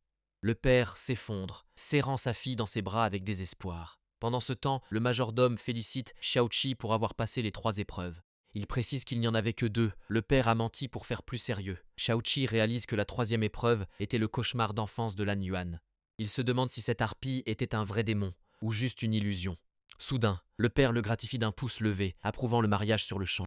Le majordome note la joie du maître, Lan Yuan est une tomate vivante. Le père devient mystique, affirmant que leurs âmes étaient destinées à se trouver. Xiaoqi écoute, pensant probablement que tout cela va un peu trop vite. Le vieil homme lui fait un clin d'œil, lui disant de bien s'entendre. Le garçon regarde Lan Yuan, toujours aussi troublé. Il répond juste un d'accord, pour faire taire le vieil homme. Cela remplit Lan Yuan d'une joie immense, mais Xiaoqi s'interroge sur cette 3e épreuve qu'ils ont vécue. Le père insiste sur le fait que sa femme n'a dit que 2 épreuves. Xiaoqi dit qu'il doit y aller car sa sœur l'attend. Le vieil homme l'interrompt, disant que sa sœur ne va pas très bien. Il mentionne que la famille Zhong s'occupe de son traitement. Après un rapide au revoir, Xiaoqi part vers sa voiture, songeur. Le duo père-fille lui fait signe de revenir vite. Dans la voiture, son esprit bouillonne. Trop de mystère, à commencer par cette vente. Il fait le lien entre la sirène vendue à la famille Lan. La plus grande question. Pourquoi le portail était-il chez elle? Il bloque toujours sur la harpie, se demandant si elle était réelle. Il décide de conduire et de gérer une crise existentielle à la fois. Le lendemain, il est accueilli par une fille en robe à froufrou. Elle est là pour lui faire visiter le groupe S et l'intégrer. Elle l'emmène dans une installation immense remplie de gens. Elle annonce fièrement qu'ils sont célèbres pour leurs armures et entraînements. Leur entraînement est un combat aérien à haute vitesse dans un hangar futuriste. 2 combattants en armure s'affrontent avec des épées d'énergie. Un spectacle que la guide aux cheveux roses montre comme une attraction. Elle ajoute qu'une barrière les empêche d'être tranchés en 2. Le directeur Luo arrive et interrompt tout l'exercice. Les 2 combattants atterrissent, la femme en orange semble prête à recommencer. Le directeur drague immédiatement Xiaoqi, le trouvant beau. Il répond par un bonjour glacé, totalement indifférent. Il semble plus intéressé par l'homme en costume bleu qui dégage une aura puissante. Un instructeur demande s'il veut essayer l'armure. Il hésite. Le directeur insiste devenant tactile en promettant que c'est facile. Avec un sourire, il accepte enfin de tester leur jouet high-tech. Il monte sur la plateforme, demandant ce qu'il doit faire. Il est immédiatement lâché dans une trappe pour une entrevue surprise. Ses communications sont coupées. Il est totalement isolé. Un geyser d'air le propulse tout droit dans le ciel. Il survole une chaîne de montagnes comme un boulet de canon humain. Il essaie ses communications en plein vol, mais rien. Tout est mort. Il se demande où ce voyage sauvage l'emmène. Ses yeux se fixent sur quelque chose au loin. C'est une base expérimentale massive qui flotte là. Un laboratoire secret, évidemment. Il atterrit et est accueilli par un comité d'accueil armé. Xiaoqi évalue les menaces immédiatement. Une femme en uniforme se présente comme directrice du groupe CES. Dans une nouvelle tenue, il demande pourquoi ils l'ont amenée ici avec autant d'agressivité. Elle sourit, disant qu'elle est là pour régler ses problèmes. La directrice mentionne son problème de fusion et propose un partenariat. Xiaoqi joue la carte de la prudence, disant que son offre est tentante. Il la suit plus profondément dans l'installation, vers une porte scellée. Il se demande si ses amis le retrouveront dans cette forteresse. Elle explique que cet endroit concerne l'ascension de modèles pour les gens normaux. Ce terme attire clairement son attention. Un schéma montre que l'entraînement peut améliorer le niveau de pouvoir de quiconque. La directrice explique que ce processus laisse les gens dans le coma, un détail. Pour la plupart, le niveau de pouvoir est fixé à la naissance, une loterie cosmique. Xiaoqi comprend qu'ils veulent étudier sa capacité pour tricher. Avec un sourire suffisant, elle confirme, impressionnée par sa vivacité. Il pense que toute cette mise en scène ressemble plus à un crime qu'à de la recherche. Il l'interpelle, disant que la science légitime n'implique pas l'enlèvement. Un scientifique reste là, sans offrir aucune aide. La guide aux cheveux roses envoie des sbires pour occuper le directeur Luo. Xiaoqi sait que sa disparition est le signal pour que tout le monde bouge. La directrice lui dit d'arrêter de tergiverser, il est totalement piégé. Un garde avec un très gros fusil l'encourage à avancer. Il passe devant une galerie de sujets de test, incluant une fille chatte. Le couloir est un véritable film d'horreur d'expériences contraires à l'éthique. L'une des filles chats lui fait un signe amical depuis sa cellule. Il demande à l'entendre, la directrice dit « bien sûr, mais… » Elle rejette la fille comme un produit défectueux, du pur mal corporatif. La directrice lui donne une tablette pour communiquer, pour un test tordu. Sur l'écran, le visage de la petite fille demande s'il l'appelle. Elle demande si grand frère est venu pour la ramener à la maison. Elle dit que le traitement fait mal et qu'elle manque à sa maman, c'est déchirant. Cette petite fille pleure, voulant rentrer chez elle alors que son pouvoir se manifeste. Et comme par hasard, la directrice ordonne son élimination pour surcharge, la gestion du personnel dans toute sa splendeur. Sur la tablette, Xiaoqi promet désespérément de la ramener à la maison. Et pendant un instant déchirant, elle le croit complètement. Soudain, un rayon d'énergie lui traverse la poitrine. Un garde exécute l'ordre. Élimination terminée, pendant que Xiaoqi regarde avec horreur. Cette fille chat s'effondre dans sa capsule, une autre expérience ratée qu'on jette à la poubelle. Le visage de Xiaoqi n'est que pure rage, sans filtre. Il se jette sur la directrice, qui dit calmement que la fille devrait se sentir fière, car elle a été un noble sacrifice pour l'évolution de l'humanité, une vraie humanitaire. Entourée de gardes, Xiaoqi demande si le sacrifice ne devrait pas être volontaire. Elle ricane en disant qu'ils ont signé des contrats et ont été payés, donc tout est légal. Elle s'approche, le qualifiant d'unique et admettant que son enlèvement était une erreur. Puis elle tente de le séduire, lui demandant ce qu'il veut pour oublier tout ça. En réponse, notre gars place une lame lumineuse sous sa gorge, lui disant de ne pas bouger. Mais la directrice esquisse le sourire le plus effrayant qui soit, totalement imperturbable. Il demande pourquoi elle rit, lui rappelant que son sabre laser est très réel. Elle soupire, disant que c'est dommage qu'il ne veuille pas coopérer avec eux. Son visage se transforme en un rictus démoniaque, le trouvant bien plus précieux que les autres. Cette sfellation frappe Xiaoqi de plein fouet, les yeux écarquillés de choc. Avec la lame sous la gorge, elle sourit en se qualifiant d'inutile. Ce n'est pas la réaction qu'il attendait. Puis elle retire la lame, à peine blessée, avec un petit « hé » désinvolte, laissant Xiaoqi bouche bée, probablement en train de remettre toute sa vie en question, avant que les gardes ne l'encerclent, alors qu'il hurle qu'elle est complètement folle. La directrice ricane, disant que son problème est qu'il est encore trop gentil. Il réplique, demandant si devenir un monstre est le seul moyen d'évoluer. Elle s'approche encore, affirmant que c'est pour l'avenir de l'humanité, un classique discours de méchant. Et elle ponctue sa phrase en lui plantant une seringue dans le cou. Ses yeux s'écarquillent, tandis que la drogue commence à faire effet. Il est traîné au loin, totalement impuissant, par ces deux hommes de main. Il le tire vers une porte scellée massive, gardée par des sbires armés. Et l'instant d'après, il est branché à des câbles pendant qu'il lise ses données. Attachés sur une chaise, ils annoncent un test de niveau de douleur. Les RH se surpassent. Notre garçon parvient juste à lâcher un faible « attendez » avant qu'il n'appuie sur le bouton, déclenchant une décharge électrique massive qui parcourt tout son corps. Un scientifique dans le coin dit calmement à son assistant d'enregistrer les données. Pour la science, bien sûr. Quand soudain, une botte géante entre dans la pièce, interrompant la séance. Les gardes paniquent immédiatement, demandant qui vient d'entrer. Même Xiaoqi, en pleine torture, regarde qui vient de s'incruster à la fête. C'est le type en costume bleu, lui demandant pourquoi il choisit encore le camp des humains. Xiaoqi fixe l'inconnu, essayant de se souvenir de lui, et d'un simple claquement de doigts. Notre garçon est soudain libéré de sa chaise, totalement désorienté. Ses deux tortionnaires sont juste, morts sur le sol. Et le type aux cheveux blancs admet nonchalamment que c'est lui qui a fait le coup. Xiaoqi, en ayant assez vu pour aujourd'hui, dit juste « ciao » et s'en va. Mais son mystérieux sauveur l'attrape, le suppliant presque de discuter. Soit, Xiaoqi demande qui il est et ce que ça a à voir avec ses pouvoirs, mais le type lui tourne autour, évitant toutes les questions importantes. N'obtenant aucune réponse, Xiaoqi le remercie et s'apprête à partir encore. Il reste planté là dans le silence, le plus gênant qui soit, jusqu'à ce que le type aux cheveux blancs donne un coup de pied dans la chaise de torture par frustration, et le regrette immédiatement, se tenant le pied de douleur. Un vrai dur à cuire. Juste alors, un autre non-humain apparaît pour se moquer de son coup de pied pathétique. Le premier se lamente que Xiaoqi soutienne toujours l'humanité, tandis que son ami dit que c'est seulement parce qu'il a été élevé par eux.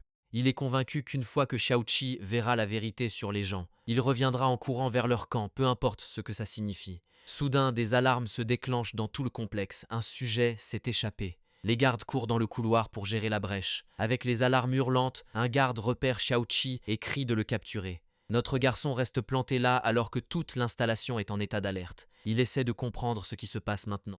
Quand soudain, toutes les capsules de sujets de test éclatent dans le couloir, libérant toutes les expériences ratées dans le hall. Un garde crie immédiatement pour obtenir du renfort, car le confinement a officiellement échoué. Il panique totalement à la radio, un vrai professionnel. Les sujets évadés chargent pendant que les gardes ouvrent le feu. Leurs esprits hurlant une seule pensée sauvage, tuer. Mais Xiaoqi entend tout le reste, leur douleur, leur peur, leurs appels à leur mère. Ils l'entourent, sentant qu'il est sain et leur seul espoir. Et leur pensée collective devient un chant désespéré. Laissez-le rentrer chez lui. Ces pauvres âmes chargent alors les gardes, tentant de lui frayer un chemin, se faisant impitoyablement abattre sous une pluie de tirs laser. Et regardez qui arrive, juste à temps pour voir le massacre, la directrice. Même en étant éliminée, il continue d'avancer pour lui. Les yeux de Xiaoqi s'illuminent d'or, absorbant toute leur volonté mourante. La directrice esquisse un sourire horrifiant, réalisant que son talent est bien plus vaste qu'elle ne le pensait. Et nourrie par leur sacrifice, il la saisit en un éclair. Et pour la toute première fois, elle a l'air terrifiée. La directrice lutte dans sa poigne, son visage étant un masque de pure fureur. Mais une force invisible écarte sa main de son cou. Les yeux de Xiaoqi brûlent d'une puissance pure et sans mélange. Et il donne un coup de poing qui semble prêt à raser toute la pièce, envoyant chaque garde voler comme une marionnette avec une seule impulsion. D'autres sbires arrivent, ouvrant immédiatement le feu avec une pluie de lasers, que notre garçon écarte négligemment comme le travail de racaille. Avant que l'un d'eux ne se fasse électrocuter, un vrai risque du métier. La directrice se met à rire, qualifiant ce désastre de surprise. Elle bave presque devant sa puissance tout en activant un appareil. Sans perdre de temps, elle libère son énergie dans une lumière bleue brillante, révélant une armure de combat et une faux géante pour la dernière expérience. Elle se jette sur lui comme un prédateur, prête à le mettre en pièces, faisant tournoyer sa lame massive droit vers sa tête. Mais Xiaoqi bloque le coup avec un simple coup de pied haut, parce qu'il le peut. Déterminée, elle saute en l'air pour un coup dévastateur. Leurs pouvoirs s'entrechoquent dans une explosion d'énergie massive, et l'explosion qui en résulte déchire les machines du complexe. Alors qu'elle est repoussée, Xiaoqi attrape un débris, le chargeant de puissance, formant instantanément un bouclier d'énergie dorée pour bloquer la suite. Xiaoqi libère un dragon doré massif d'énergie pure, qui percute la directrice, l'engloutissant complètement. Et elle adore ça, ricanant sur sa montée en puissance. Alors que toute la zone explose dans un éclat aveuglant, elle finit fumante au sol, marmonnant encore sur les bonnes données. Une vraie pro. Avec la directrice au sol, Xiaoqi atterrit avec détermination.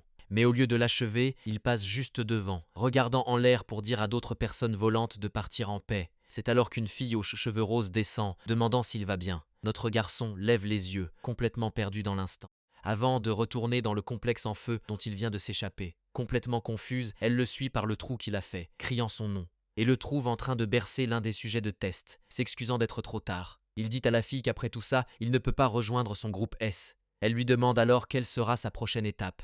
Xiaoqi dit qu'il pense à la famille Zong, pour un ami. Elle n'est pas surprise du tout, ce qu'il trouve un peu étrange. Elle le prévient que ce sont des gens bizarres, avec des masques et une odeur de décomposition. Puis elle demande s'il a trouvé un nouveau partenaire de fusion après ce combat. Il ferme les yeux et dit non, avant de commencer à expliquer.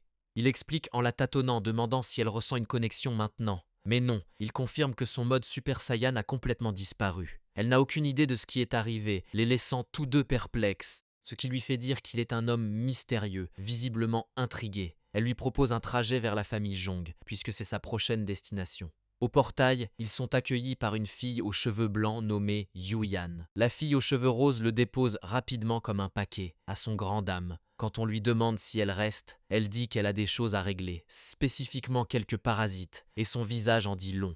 Avec un signe de main moqueur, elle leur dit de s'amuser. Xiaoqi demande immédiatement comment cela pourrait être amusant, sentant les mauvaises ondes. Ils entrent dans un hall pour rencontrer le chef de famille, entouré de son entourage. Ce vieux exige immédiatement que Xiaoqi fusionne avec Yuyan pour une démonstration. Notre garçon esquisse un sourire confiant, pas le moins du monde gêné. Il demande alors nonchalamment ce qui se passe s'il dit non. Un larbin commence à crier au manque de respect, évidemment. Xiaoqi se nettoie l'oreille, demandant d'où vient cet aboiement agaçant. Avant que le sbire ne puisse exploser, le vieil homme le fait taire d'un mot. Son nouveau plan est de jeter Xiaoqi dans le torrent d'essai. Yoyan est horrifié, révélant que ce vieux type est son père. Juste au moment où Xiaoqi allait partir, le vieil homme lève la main pour l'arrêter, révélant qu'il n'est venu que pour Yuyan, mais que sa patience est épuisée. Alors Xiaoqi lui donne le signe international pour « je démissionne ». La classe. Il tourne le dos à une Yuyan stupéfaite, prêt à laisser tout ce bazar derrière lui. Mais son père ordonne immédiatement à un sbire d'arranger son mariage. Yuyan a l'air d'avoir été condamné à mort, la pauvre. Xiaoqi serre les dents, absolument furieux de cet abus de pouvoir.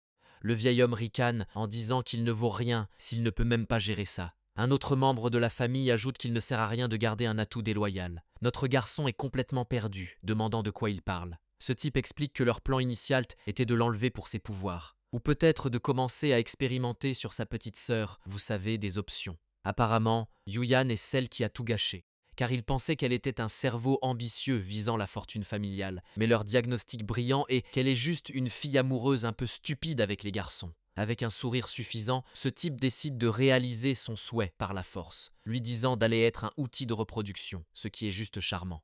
Ayant assez entendu ces ordures, Xiaoqi finit par craquer. Il se tourne vers une Yuyan choquée, prononçant son nom, avant de déclarer qu'il accepte leur stupide provocation après tout. Le vieil homme sourit, l'envoyant officiellement au terrain d'essai. Ils sont menés vers des portes massives, et notre garçon a un étrange sentiment de déjà-vu. Yuyan admet qu'elle lui a caché quelques trucs. Il demande juste pourquoi, avec un sourire étonnamment doux. Elle est complètement déconcertée par son manque de colère. Parce qu'il réalise maintenant tout ce qu'elle a fait pour lui en secret.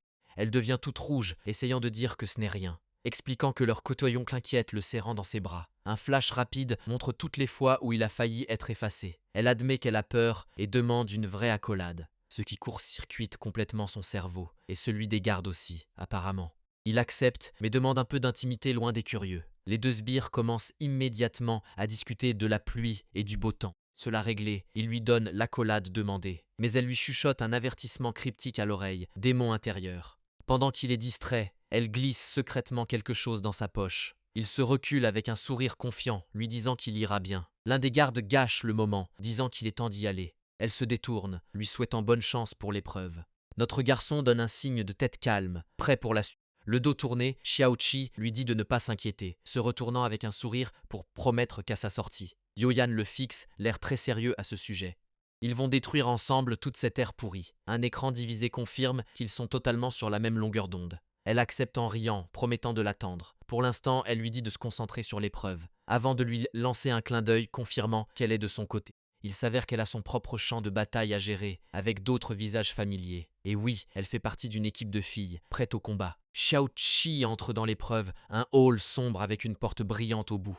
Une voix venant de la lumière les traite d'inutiles, et il reconnaît cette voix. Ses yeux se plissent, il sait exactement qui est cet homme. Alors il continue de marcher vers la lumière, totalement imperturbable.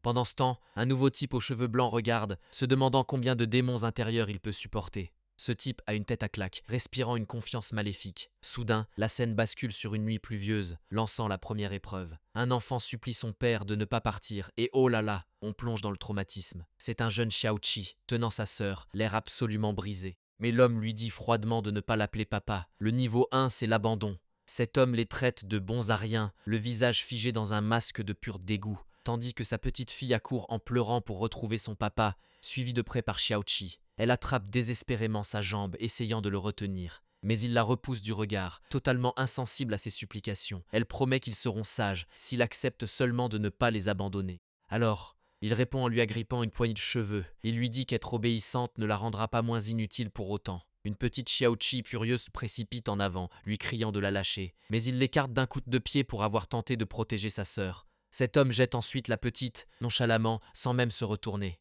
Il prétend avoir fait sa part en les élevant si longtemps, un vrai gentleman. Xiaoqi se précipite immédiatement aux côtés de sa sœur, lui promettant qu'il est là pour elle. Elle tente de faire preuve de courage, lui disant de ne pas pleurer, car elle ne le fera pas non plus. Notre garçon reconnaît la scène, c'est le souvenir de leur abandon, et il comprend enfin l'avertissement de Yuyan au sujet d'un démon intérieur. Soudain, les versions souvenirs de lui et de sa sœur subissent une transformation sinistre. Ces enfants torturés commencent à s'accuser mutuellement du départ de leur père. Xiaoqi ne se laisse pas faire et déclare froidement que ce type n'était qu'une ordure. Mais sa sœur démoniaque réplique, insistant sur le fait que tout est arrivé parce qu'ils étaient faibles. Et sur ces mots, les démons intérieurs commencent à les encercler. Sa sœur démoniaque prétend qu'ils ont été abandonnés pour leur faiblesse. Un excellent début de thérapie. Son frère démoniaque apparaît alors avec une lame. Lui non plus n'est pas fan de l'amour conditionnel. Elle commence à l'éviter et à appeler ses parents à grands cris, s'imprégnant totalement du traumatisme. Mais Xiaoqi repousse les ténèbres, insistant sur le fait qu'ils sont l'un l'autre. Il attrape ses épaules, essayant de la sortir de ce trip culpabilisant et effrayant. Il promet avec conviction qu'il ne l'abandonnera jamais, car ils sont une famille.